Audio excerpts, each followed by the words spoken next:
Britain and France say they are not ruling out any options in Syria, including a military-enforced no-fly zone. The deadlocked UN Security Council has again held a meeting on the crisis, with Turkey also pushing for a creation of a buffer zone. Our New York correspondent Marina Portnaya has the details.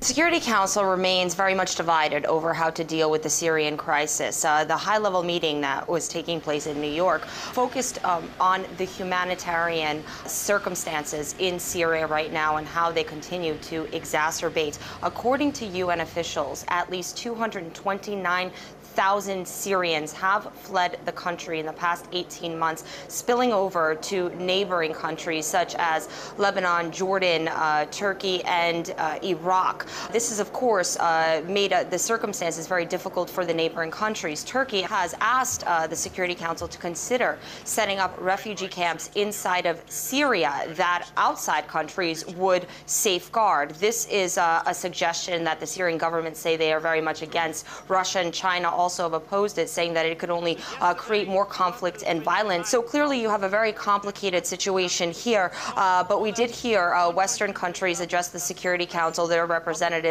calling once again for Syrian President Bashar al-Assad to step down.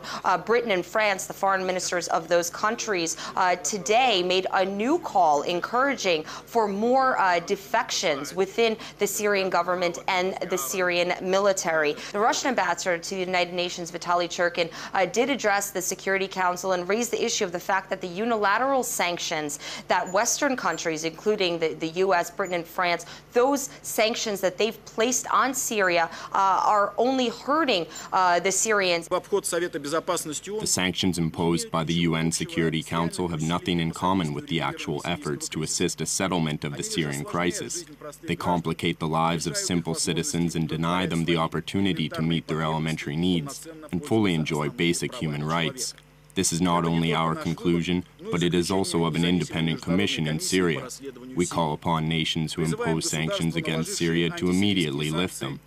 We view the efforts of some individual states to use pseudo-humanitarian arguments that suggest of either financial, material, technical, or logistical support to illegal armed groups as unacceptable. There have been several strong statements in recent days and even in the past week. We heard that U.S. President Barack Obama indicating that Washington would intervene militarily into Syria if the Syrian government were to use biological or chemical weapons against its civilians.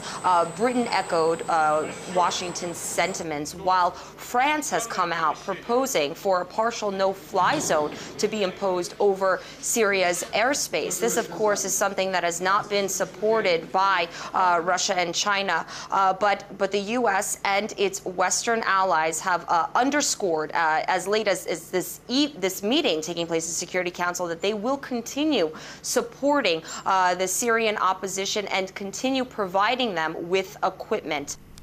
RT's Marina Portnaya reporting for us there from New York. Now, for more analysis on the ongoing Syrian crisis and the UN meeting, we are now joined live by Paul Sheldon-Foote, professor at California State University, Fullerton. Thank you very much for being with us. So we have seen another UN Security Council meeting. Has there been any difference in the tone of the rhetoric this time? It is unfortunately a repetition of what happened in Libya, where we have the United Nations being used to promote war instead of promote peace. We've come a long way from the time of the creation of the United Nations.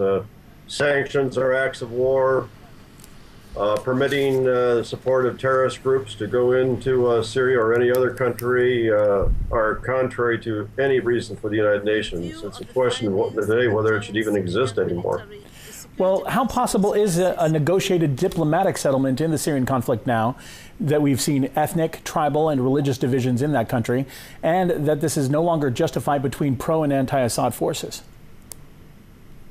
Well, there's no desire by the West or NATO to have a negotiated settlement. The ultimate purpose of this exercise is to make sure that there's no competition in the Middle East for pipelines, such as by way of Syria, Iran, and other places. All these other things are excuses. Now, you just mentioned that there is no interest in NATO for a negotiated settlement. Actually, Foreign Minister William Hague has said that a NATO-enforced no-fly zone over the country is not being ruled out. They could possibly go rogue, even without the UN Security Council. Do you think this is a possibility? Of course, it's a possibility. And they even mentioned, France even mentioned this with respect to the refugee camps that are being demanded by Turkey to be placed inside Syria and run by the United Nations. And France said, well, of course, if we do that, we'll have to have a large amount of military there to protect the refugees. Let's touch a bit upon that initiative proposed by Turkey. How safe is it to impose a buffer zone in Syria, or is this just a pretext for increased foreign military presence there? It's a pretext. It's still another way to divide and take over the country using the United Nations as your vehicle. Now, if you look at the calls for foreign military intervention in Syria, they've become more vocal lately. You just mentioned France and also the UK. Reiterating the words of the US, are we seeing another Libya-type situation here in Syria? That playbook worked in Libya. They want to try the same playbook until it doesn't work anymore. I'd like to remind everyone also that there used to be a United Arab Republic under Nasser that had Egypt and Syria together with the idea of a pan-Arab unity.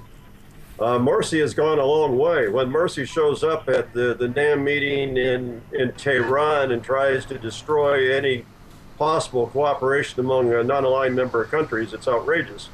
And by the way, many of these non-aligned member countries have American military bases in them. How can you be non-aligned and have American military bases in your country? Good point there. Now, here's the question. We have these quote-unquote non-aligned states going against Syria, Syria taking offense to Mohamed Morsi's comments. How do you see this all playing out with seemingly the entire world against Syria right now? It's almost everybody's against any type of a solution. So far, it's been a breakup of the country. The PKK, the Kurdish organization has been given autonomy by the Syrian government to be one step toward fighting against Turkey and uniting Kurds in Turkey and in other neighboring countries. I think that people in the West would be very happy if it ended up in a massive civil war and a breakup of the country and the lack of competition in pipelines. The claim that they care one bit about humanitarian concerns is a gross lie. All right. Appreciate your thoughts. Paul Sheldon Foote, professor at California State University, Fullerton. Thank you for being with us.